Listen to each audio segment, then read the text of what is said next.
Kemenangan mutlak Inter atas Milan tak lepas dari pengulangan skema yang Inzaghi lakukan.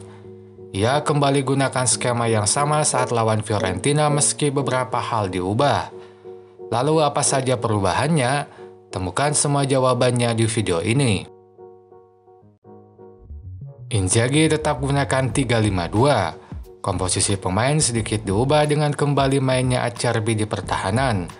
Yang patut diingat adalah posisi Darmian dan Dumfries yang akan dibahas lebih lanjut nanti. Pioli masih memakai formasi 4-3-3. Hanya terdapat satu perubahan dalam komposisi pemain, yaitu masuknya Kier yang gantikan Tomori. Yang patut diingat adalah posisi Leao dan Pulisic yang akan dibahas lebih lanjut nanti. Di laga ini, Inter berstatus sebagai tuan rumah. Untuk itu, di dalam stadion penonton Inter jauh lebih banyak dibandingkan Milan. Ini jadi hal pertama yang sama saat lawan Fiorentina karena sama-sama Inter sebagai tuan rumah. Sama seperti lawan Fiorentina, Inzaghi terapkan pressing yang tidak terlalu agresif. Itu terlihat ketika Maignan diberi keluasaan menguasai bola sementara dua bek tengah agak ditekan. Tekanan maksimal hanya diberikan saat fullback menerima bola. Tekanan pada Theo tersebut dilakukan oleh Dumfries. Hadapi hal tersebut, Pioli kembali gunakan inverted back saat build up. Calabria yang merupakan fullback kanan saat bertahan akan jadi gelandang saat build up. Nah, di laga ini ia hampir selalu jadi gelandang. Sementara Theo dominan mempertahankan posisi bersama dua back tengah. Lalu saat bola sudah di tengah lapangan, Pioli bebankan kreativitas build up pada dua pemain sayap. Leao dan Pulisic rutin main lebih dalam untuk menerima bola di lini tengah. Untuk itu, peran pemain yang menekan mereka sangat krusial. Sebab jika mereka leluasa kuasai bola, itu bisa membuat aliran bola ke pertahanan Inter lebih banyak. Inzaghi pun memposisikan dua wingback untuk menekan dua sayap Milan. Dumfries menekan Leao dan Di Marco menekan Pulisic. Hasilnya mereka mampu lakukan tugasnya dengan baik. Leao dan Pulisic tak mampu lakukan banyak inovasi saat menerima bola di lini tengah. Itu berbeda saat di laga lainnya saat Leao begitu dominan memulai serangan dari lini tengah. Seperti saat lawan Torino saat ia main lebih dalam lalu lakukan umpan 1-2 yang menembus lini tengah lawan. Khusus untuk Leao, selain melebar, ia kadang berposisi di depan tengah. Itu dilakukan untuk mengaburkan penjagaan Dumfries di sisi lapangan. Sayangnya sistem penjagaan Inter begitu rapi di laga ini. Kombinasi zona dan man marking diterapkan Inter dengan baik.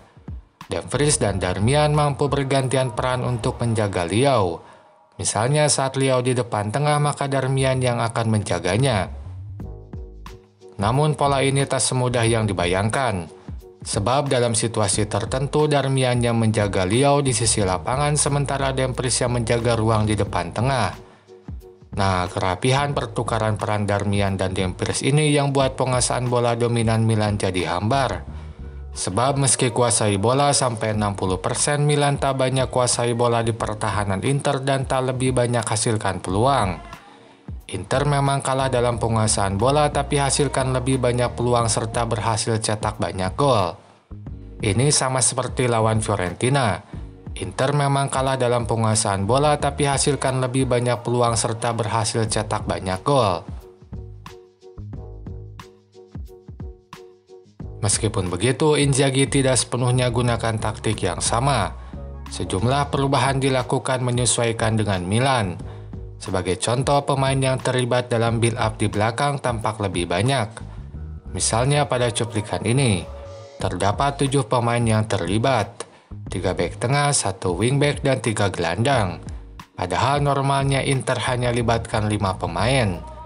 Nah, detail berbagai model build up Inter bisa ditonton di video ini, link di deskripsi. Lalu dalam situasi ini, umpan jauh pun cukup sering dilakukan.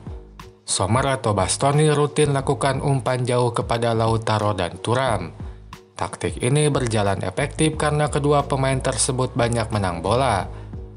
Terakhir, kalau tidak lakukan umpan jauh, Inter lakukan build up cepat. bola tidak akan banyak diputar di belakang dan akan segera diumpankan ke depan. Ini dilakukan dengan mengumpankan bola kepada Lautaro yang main lebih dalam atau memberikan umpan kepada Thuram yang tetap di depan. Cara yang pertama sudah tidak asing sebab musim lalu pun hal tersebut sudah dilakukan. Apalagi kalau saja Lukaku yang melakukannya, dia bisa menjadi penahan bola yang sangat baik. Namun cara kedua terbilang baru. Ini pun bagian dari perubahan taktik Inzaghi dalam menyikapi komposisi penyerang yang berbeda. Kini saat umpan langsung dilakukan, Inter bisa mainkan bola daerah ke pertahanan lawan dengan memanfaatkan kecepatan Thuram.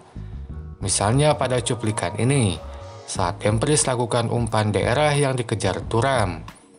Atau pada cuplikan gol pertama, itu tak lepas dari dribble dan kecepatan yang dimiliki Thuram. Ia mampu lolos dari Theo dan menyisir sisi pertahanan Milan. Itu saja pembahasan di video ini.